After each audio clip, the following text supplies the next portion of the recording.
Dalam video ini, akan dijelaskan bagaimana cara menjadi kaya di usia muda, dengan cara menabung dan menginvestasikan penghasilan. Berikut langkah-langkahnya.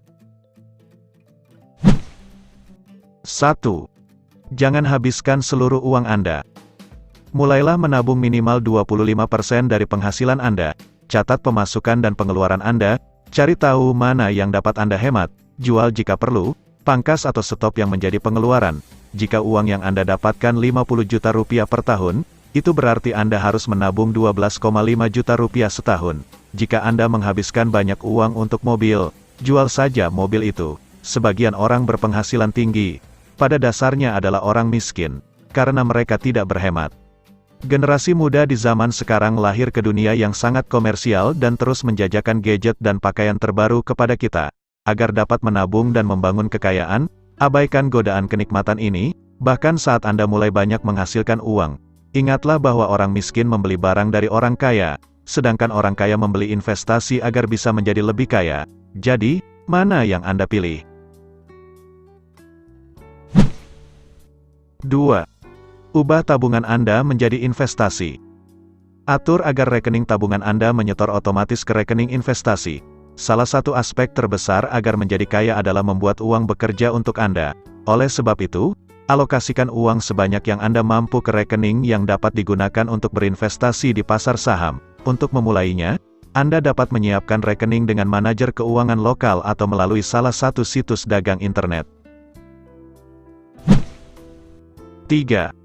Bacalah teknik dan strategi investasi. Ada 3 buku wajib yang harus Anda baca sebelum berinvestasi. Become Your Own Banker, Rich Dad, Poor Dad, dan LEAP. Sebaiknya Anda baca tuntas sesuai urutan penyebutan. Apabila Anda tidak termotivasi untuk membaca dan mendidik diri sendiri, Anda tidak termotivasi untuk menjadi kaya. Buku-buku tadi menjadi dasar untuk Anda menjadi kaya dan mengontrol nasib sendiri. 4. Tanam investasi Anda di pasar saham. Ada 2 cara untuk ini, meminta penasihat saham untuk melakukannya, atau mencoba melakukannya sendiri. Namun karena pasar keuangan cukup rumit, ada baiknya Anda tidak menginvestasikan uang Anda, terutama pada tempat yang memiliki risiko. Kecuali Anda punya waktu dan talenta, Anda dapat mencoba melakukannya sendiri dan terhindar dari membayar biaya manajer investasi. Anda harus menguasai banyak hal tentang pasar keuangan dan menyisihkan banyak waktu untuk itu. Untuk awalnya, mulailah dengan saham-saham perusahaan skala kecil dan saham-saham perusahaan di pasar luar. Walaupun menyimpan sejumlah risiko, pasar ini juga menawarkan potensi keuntungan melimpah. Ingat bahwa potensi imbalan besar juga diikuti dengan risiko kerugian yang besar. Reksadana bisa membantu mengurangi risiko. 5. Tanam investasi Anda pada aset-aset yang lebih berharga. Setelah uang Anda cukup besar di rekening pasar saham, investasikan di aset yang lebih besar dan menghasilkan pendapatan, seperti properti dan usaha skala kecil. Walaupun berisiko, Anda dapat menerima penghasilan tetap dari investasi ini, yang pada akhirnya menggantikan investasi awal dan memberikan pemasukan tambahan. Nantinya, aliran pemasukan ini dapat menggantikan pendapatan utama dan Anda dapat beralih ke profesi yang tidak terlalu menuntut, atau pensiun di usia muda.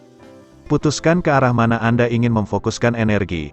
Sebagai contoh, investasi sewa properti memiliki proses lambat namun hasilnya dijamin. Prinsipnya adalah properti dibayar oleh si penyewa selama beberapa tahun sampai akhirnya Anda sepenuhnya untung. Belajarlah dari kesalahan orang lain, dan pikirkan risikonya matang-matang sebelum Anda berinvestasi. Peringatan: jangan pernah mencoba skema Ponzi. Saran investasi di video ini hanya ditujukan sebagai panduan, dan bukan dimaksudkan untuk menggantikan saran investasi profesional. Sisihkan waktu Anda untuk memikirkan risiko investasi apapun sebelum mencobanya. Terima kasih sudah mendukung channel ini. Jangan lupa like dan subscribe. Sampai jumpa.